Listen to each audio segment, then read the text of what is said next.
And we are live. Welcome, mystery and thriller fans. I'm your on-air host and author, Sara DiVello, and I am so excited to welcome back to Mystery and Thriller Mavens, USA Today best-selling author Christina McDonald, here to give us the inside scoop on her latest book, What Lies in Darkness, out tomorrow. Christina, welcome back. Tell us about this book. Thank you so much, Sara. It's so good to be here and to see you again. And yeah, just thank you so much for having me back. So What Lies in Darkness is about a teenage girl who's in a car accident, and she wakes up from that car accident after being unconscious for a little while to find that her entire family has disappeared, which was like a childhood fear of mine, and probably a lot of children, I think. You know, you wake up and your whole family is gone. And so I just started, I don't know, it was resonating with me at a certain point, and I started thinking about it more and more, and I started writing this book. I wrote the first chapter. That was the first thing that I wrote. So I write everything kind of chronologically, and this book just spilled out. And from that came Alice, my teenager who wakes up and her family is gone, and Jess, my detective, who is investigating what happened a year later when a bloody backpack that belonged to Alice's sister shows up. Oh, I have so many questions about the book, about the multiple points of view, about your writing process. I can't wait to talk about the Daphne du Maurier nominations. Huge congratulations. We have so much to talk about. But first, I just want to welcome Rowan because we are broadcasting live to 8 different destinations across Facebook and YouTube. So mystery and thriller friends, no matter where you are watching from, you are in the right place. It is the right time. It is Mystery Monday. And because Mondays can be murder, we're going to make them a little less painful for you and get your week off to a killer start. So no matter where you're watching from, you know how this works. Just get those questions for Christina going in the comment section, and I will get them right over to her. Let's jump right in. Yeah. Robin is joining us from Facebook. She says, hello, Sara and Christina from hot Coeur d'Alene, Idaho. Oh my God, Robin, it is so hot. Robin. This is not a glow. This is just sweat. I am dying. Oh, you guys, I'm still wearing fuzzy slippers. I am freezing. It is torrential rain, and it's been so cold here in London. I can't even like. Oh my God, we are sweating for you, right, Robin? Yeah. We have Randy joining us from Indiana. He says, hi, Sara and Christina from hot and humid Indiana. Oh, Randy, brutal, right? Oh my God, we're dying. Tori's also joining us from YouTube. She says, this sounds like a great read, right, Tori? I'm so excited to talk about it with you. John is joining us from Northeast Ohio via Facebook. Hey, John, good to see you. John. We have Renee saying hi, or joining us from Facebook saying hi, Sara and Christina, and book friends from Southeast Florida. Hi, Renee. So great to see you pop up as always. All right. The gang's all here. Welcome, welcome, welcome. Okay, let's jump into this process. Okay, so first of all, we kick off. I just want you to notice I am color coordinating with the cover. I hope that. I love that. Thank you for noticing. I was like, how can I make color in the background, the trees. Exactly. Okay, so we kick off with Alice, who, as you just said, it's Christmas Eve, the most hopeful night of the year, and Alice's worst nightmare, which we have just learned is also your worst nightmare, is about to come true. But Alice is only the first of several, including Jess Lambert, your detective, who is this is the second book in the series, and other POVs as well. Tell us about the writing process and these various points of view. So for this book, it was really tricky. I will not lie. I think every book is kind of its own beast, right? Like, you know yourself, like you approach everything in a different way. And I'd never written a series before. So this was my first time doing that. So I really had to think of a way that I could make my character, Jess Lambert is sort of the main protagonist. And I had to really think about how I wanted her to develop, you know, because every book has to have its own character arc. It's not just about plot, it's how that character arc develops and how the trials that the character goes through. And poor Jess, she's been through so much, you know. In the last book, These Still Black Waters, she went through a lot, and she's still struggling with those ghosts to like move past them and through them. And I think that once I figured out how I wanted her to develop, it started kicking in a little bit easier. But honestly, it probably took me nearly 2 months to get started. Like I kept writing things and going, no, this isn't right. Delete, delete, delete, and throwing it away. And then I was trying to like visually brainstorm things. And it was just really, really difficult, really tricky. But once I figured out her internal character need, it was easier to figure out that want, because I had written that first chapter where what happens with Alice, that just came to me spontaneously. I wrote that chapter and that was it. That was all I had. And then I had to somehow connect Jess, my detective, to that. And so that was, and knowing it was part of a series, that was all just quite a struggle. But then after that, once I kind of started connecting them and just got out of my head a bit, I don't know if you do the same, but I get kind of up in my head and I'm like, can't do this. I don't know how to do this. But once you just ease into it and I just start writing, it becomes like home to me. And those characters, I get to know them again. So it was a bit all over the place for this book, but I got there in the end. Yay, you got there in the end, indeed. And Robin wants to know, is this Detective Jess from These Still Black Waters? It is, yeah. So it's a complete standalone. It can be read as a standalone, but it is still Detective Jess, and she is solving a new mystery. Yeah. Yay. Renee is saying it is nice of me to color coordinate. Thank you for noticing, Renee. Yes, this is the level of service that I provide. Thank you. Robin is saying she is so glad that it is the same Detective Jess. Yes, exactly. Yeah. So how was it? Because this is your first series, right? Because you were on, So how was it to write a series where you're both have the opportunity, and for me it would be intimidating to both develop Detective Jess, but also, as you said, you've got to bring the readers who have been with you, like Robin, since book one, but also making it able to be a standalone. How was that? So that was really tricky, and I think my first draft, I did it wrong. Most first drafts are pretty wrong anyways, but I kind of focus more on the character development right up front. Whereas I think in a series, what I learned is you need to start with the plot first and start with the action and really, delve into that first to get the reader hooked, and then kind of move into the character development. And as you're moving into the character development, then also kind of start hinting at some things to come. And through that, I did drop a few different little hints about things that had happened in the past book, but unless you read it, you wouldn't know it. It really does not play out in any way. And that's something I just did innately just from reading, that I thought, well, if somebody hasn't read it, they're not going to know what's going on. So I'm not going to really add too much to it. But the thing that was really, the thing you really have to bring into the second book is your character ghost. What is that thing that is literally or metaphorically haunting your character, that is driving them and helping them or not helping them in the decisions that they make? And so once I started really bringing that stuff into the book, then it got a lot easier to write. Renee wants to know, how many books do you plan on having in the series? Yeah. Okay. So we're 2 books in. Are we talking K Scarpetta 36 books? Are we talking 3 books? What are we thinking? I don't know. I don't think that in my experience that publishers really ever do that many in a series, maybe a few, but it depends on so many things. It depends on if my publisher wants to keep publishing them. It depends on if I still keep having that really strong connection with Jess, my detective, and if most importantly, if I'm still connecting with my reader, and if my reader still really wants to hear the stories that I have to tell about Jess specifically, or if I should move on.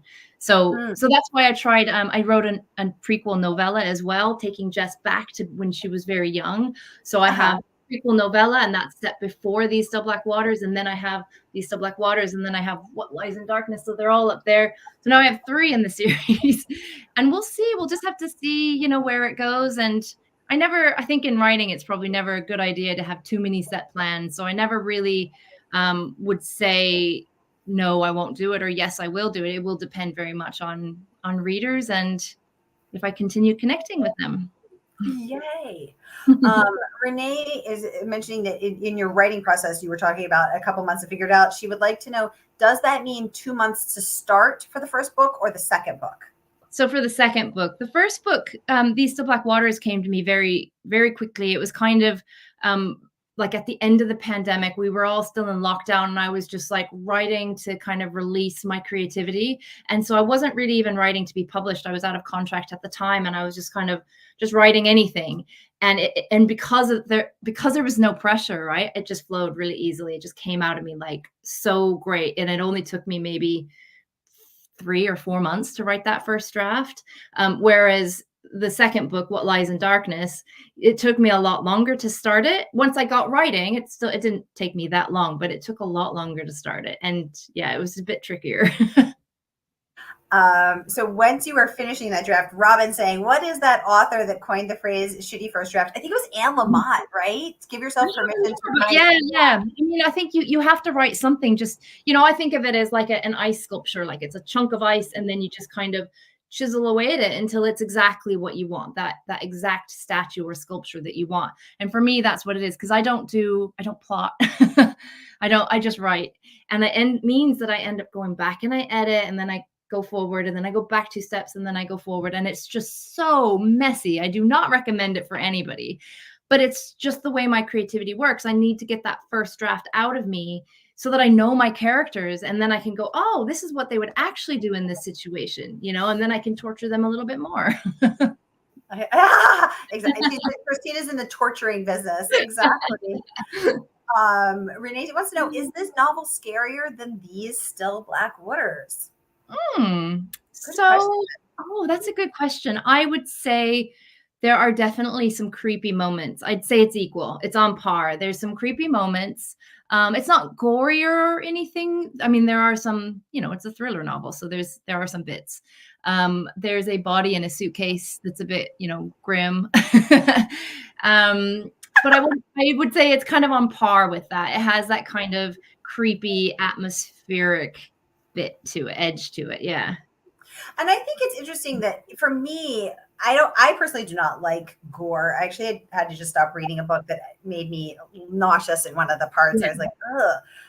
But for me, the scariest things are not gore. It's the anticipatory fear that something bad is going to happen. So for me, Renee, reading this book from the very first chapter, I had a fearful feeling, because you know that something bad is going to happen. And I think we all have that fear, right? Of like when things are going good and when you feel happy, like, oh God, now something bad is going to happen. And that is the feeling that Alice has. And then, something bad does happen. Her car crash and her family disappears, and they, and every part of that and I thought you did this really well, Christina, where you're heralding and hinting at where, the mom's like, oh, let's not take this road. And the dad's like, it's fine. Stay here. No, Alice has a sore throat. We have to go home, and you're like, no, just turn the car around. It's clearly not going to be fine. It's clearly not going to be fine because we're in the pages of a Christina McDonald novel, but also like that's a fear that we all have, right? That something terrible is going to happen. And so for me, Renee, this was scary because that's what's scary to me. Let me know what you think in the comments. Rob, I hope Detective Jess keeps speaking to you. I think she has much to tell you. Do you feel like she does? First of all, what a lovely comment. I'd love to keep writing about her and writing with her. I think she's such a strong character, and she's so, contradictory in some ways. And I love that about her. She's very, very fragile and vulnerable, but she's also kind of a badass, and she has a bit of an attitude. And I would love to just get a glass of wine with her. She'd probably have a pint, but I'd have a glass of wine, and I'd love to, you know what I mean? Like, I like creating characters that I feel are real, that I could see them walking down the street. And I really feel that about Jess Lambert, that, she's a real person in my head, and she's so strong, but vulnerable. And I would love to keep writing with her. Yeah. Let's talk about what USA Today bestselling author Deborah Webb has to say about Jess Lambert. She says, Jess Lambert is my new favorite detective. Christina McDonald's What Lies in Darkness is a must read. Every single character leaps off the page. This story grabbed me on page 1 and didn't let go until the last shocking, twisty page. So more praise for Detective Jess Lambert. Robin saying, yes, a body in a suitcase is grim. And yeah, when we are talking, exactly, we are talking fear factors. Robin's saying, yes, the suspense. Exactly. It's that suspense, that foreboding, that terror. Yeah. Exactly. I think we're all relating to that. And she's not the only one that's raving. Let's take a peek what New York Times bestselling author Lisa Gardner had to say. Lisa was just on for her latest book a few months ago. And let's see what she has to say about Christina's book. I'll pop it up so we can all read it. She says this book is utterly compelling. In Detective Jess Lambert, McDonald has captured the perfect mix of gritty determination and haunted soul. So going back to what you said, Christina, Lisa really honing in on that. With twists and turns everywhere, What Lies in Darkness delivers the kind of page turner that you don't just read, but devour. I love that. So good, isn't it? I feel really, really blessed, like genuinely humbled at the blurbs that I've gotten for this book, and just by the whole author community in general. Like everybody's so generous and amazing, like you.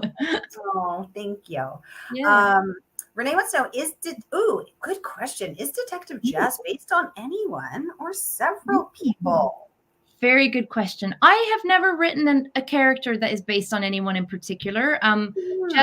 Just came about, with these Still Black Waters. Like I said before, I was kind of writing at the end of lockdown, and I was just like feeling so lonely and isolated, as I think a lot of people were, and just like really disengaged from the world, because we literally were. And that's kind of where that character came from, is that she'd been through this really traumatic thing, and she had left all these people that she knew and loved, and she was just feeling really isolated and really by herself. And as she learns to, through her job and through what she's doing and the friends that she makes, as she learns to connect with people again, we started coming out of lockdown, and then that's where I start writing What Lies in Darkness. And so it opens her up, and I think that's been a really interesting process. But no, she's not based on anybody in particular at all. I don't think I've ever written anybody that is. Interesting. Let's take a peek at what Alex Finley had to say. He's been on for his last couple of books as well. And he says, What Lies in Darkness is a riveting, I'm going to pop this up so we can all read it. What Lies in Darkness is a riveting story about the love of family and the devastation of loss and the secrets we keep. It has earned Christina McDonald a place in the pantheon of thriller writer greats. Change your plans for the night, because you won't be able to put this down. And what I love about that is that Alex often addresses family and loss in his books. So I always am curious what people hone in on in their reading of it. And I was like, oh my gosh, of course Alex is honing on this, because this is what he writes about in his books. And I love that he really resonated with that as well. And I wonder as well if the things that we read are the things that we resonate with, and therefore the things that we write to some extent.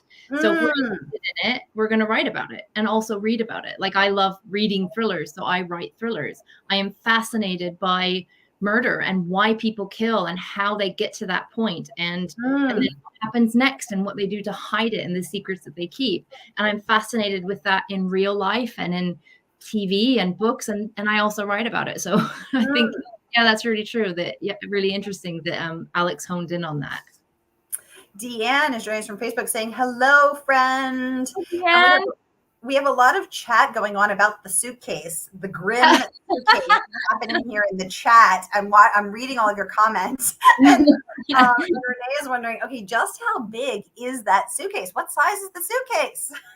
Well, I can't give you exact measurements, but it's big enough to have a body that's kind of curled up, like. So carry-on or checked piece? No, like a checked piece. Yeah, it's quite big, and it's a hardback too. So the fluids are kept inside. Robin saying maybe it's the little vintage train cases, a little attaché. I don't know. It's not body parts. So nobody gets chopped up. Christina has boundaries, you guys. Christina has boundaries. I have murder morals. Listen, she'll put a body in a suitcase, but she won't chop it up. Okay, she has standards. Yeah. Oh my God. Well, y'all, I want to remind you, the book is not even out yet. It is 3 p.m. here on the East Coast, 2 p.m. in Central, and it is 8 p.m. where Christina is joining us live from London, and she is hopping on to give us the exclusive inside sneak peek and take all of our most pressing questions the night before the book comes out, as we always do and have been doing for 4 fabulous years. So here is the link to pre-order the book. Whether you're watching with us on Facebook or YouTube, click and pre-order your copy from our favorite woman-owned independent bookstore. That is, of course, Murder by the Book, which is currently being pummeled by Hurricane Beryl. It is closed because they're just getting pummeled by Beryl. So we are supporting them from afar. So here's that link to pre-order and get your mitts on the What Lies in Darkness and What Happens in That Suitcase. Deanne is saying they had it coming, whoever is in the suitcase. I think we can agree. Oh my God, these comments about the suitcase are driving me crazy. Yeah, that's right. She has boundaries, Robin, no chopped up bodies. Deanne saying it was a masterpiece, as are all of your books. I need more Jess Lambert. Thank you, Deanne. Renee saying, Christina, happy early pub day. And how will you be celebrating? Well, probably a glass of wine with my husband after the kids go to bed.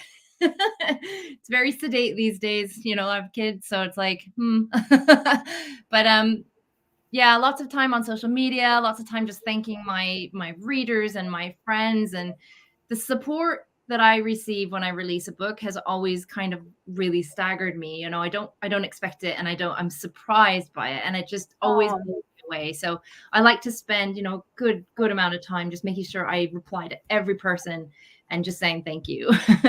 Oh, that's so lovely. Now, Christina, when you were on before, you shared that your writing process, which I have remembered and think about often, includes putting on wall shaking loud club music where you are just like it's true. That's what I do to the rhythm of life and typing as fast as your little musically inspired hands will fly. Is this still happening? Is this still your process? This is how I write, because the music gets into my body, and then I'm like, and then but I can't listen to music that has words. I can't have any lyrics, because then I start typing the words and they go into my story. So none of that. So that's why it has to be like Tiesto or Armin van Buuren, any of those like raver clubber guys. Yeah. Wow. So you are doing that music. So that is still happening. The kids go off to school and you start jamming. Yeah. Kids go to school, I jam for a few hours. I go to the gym. I come back and jam for a few more hours, and then I go get the kids from school. That's my day. Oh my God. And I just picture you in there, you know, with the club music pounding. Your neighbors, what is she getting up to? Yeah, they know about me. They're like, oh, there's Christina. She's just rave writing again. Right, exactly. Yeah, I feel like we can all hear that. Exactly. Yeah. Oh my God. Well, so many other members of the writing community have chimed in with wonderful words of praise. E.G. Scott has been on with their books, saying richly drawn characters, striking imagery. Christina delivers a taut, thick with atmosphere puzzler that doubles as a meditation on resilience in the face of trauma and the exploration of the sacrifices we make for those we love. Don't miss it. And others are raving as well. Here's one from Marcy McCreary, who says, eerie and evocative Christina McDonald's genre-bending police procedural paranormal mystery masterfully and beautifully explores grief, loss, longing, and healing. Marcy's coming in August when her next book is out, so stay tuned for that. We have so many other rave reviews from Geneva Rose, who says, shocking, atmospheric, and tense. What Lies in Darkness is an emotionally powerful and twisty page turner with rich prose and multifaceted characters. McDonald has expertly crafted a genre-bending supernatural thriller. I'm putting all of the blurbs in the comments so that we can all read them at our leisure, because I want to leave time to talk about this Daphne du Maurier nomination. Christina, tell us everything. Set the tone. Were you just, oh my God, I'm nominated. Like, bring us into the moment.